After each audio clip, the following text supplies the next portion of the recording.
In Pinchas, this week's Parshat contains one of my all-time favorite episodes, and that is the story of Bnot Tzlelafchod, where the daughters of Tzelfchad came to Moshe and Aaron, all the leaders of Israel, and they stood before them and they said, our father died.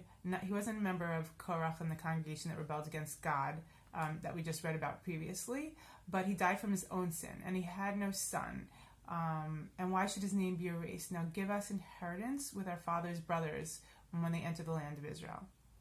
Now there's so many things that I love about this. First of all, they showed this kibud av, this respect for their father, that they wanted to honor his memory after his death. They wanted his name to go on. He had no son. He wasn't going to get land. His name would just disappear. So in order to honor their father, that was one aspect.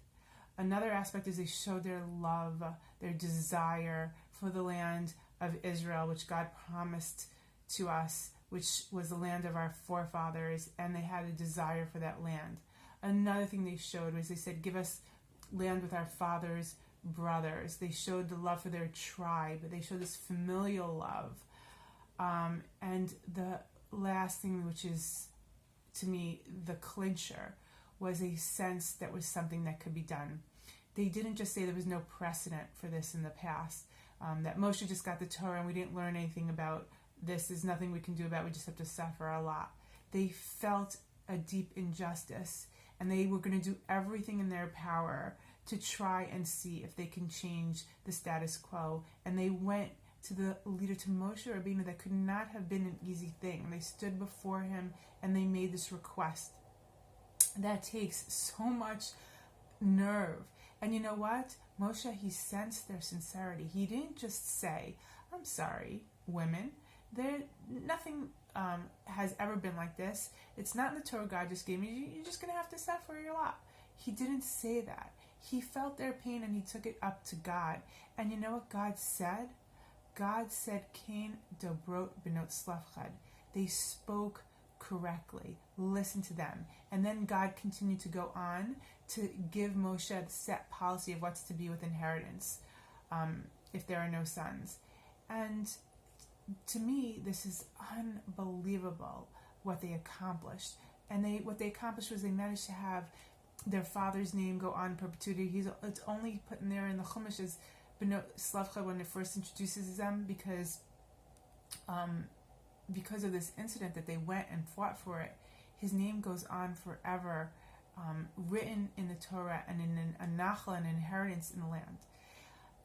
And then very, very pertinent and important to mention, as our religion, as the right goes more extreme to the right and gets obsessed with this concept of sniut and has perverted this concept of sniut and has gone so off the derech when it comes to sniut, where they think that not having women's pictures, not having women's faces seen, or not having their names written down, be it in invitations or wherever, that they're not seen and they're not meant to be heard and they're not meant to be a part of the policy, and they think that that is sniut and they hold that up as an eshet chayil.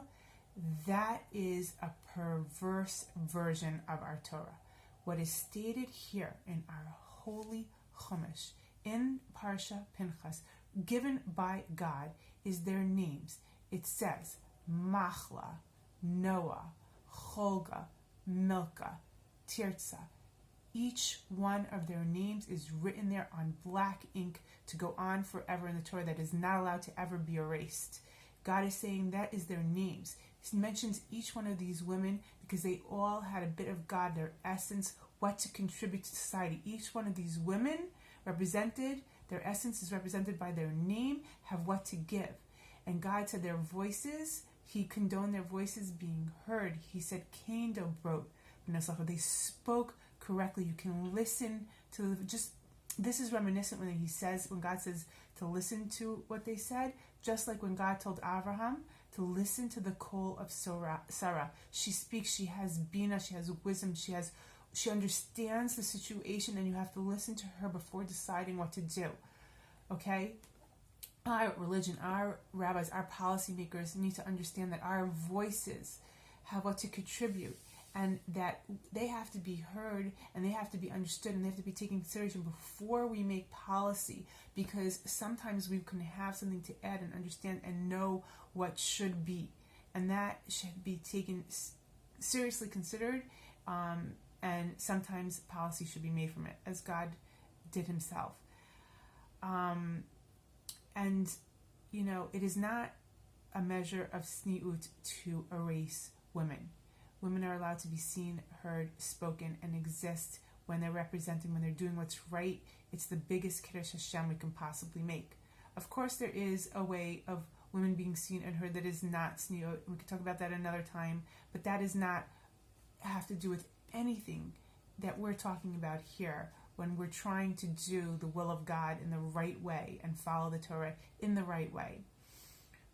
And only when men and women are mishutafim, are together the way we're supposed to be, okay? And we live life as partners, consulting one another, and doing things in a way that's healthy for the society as a whole.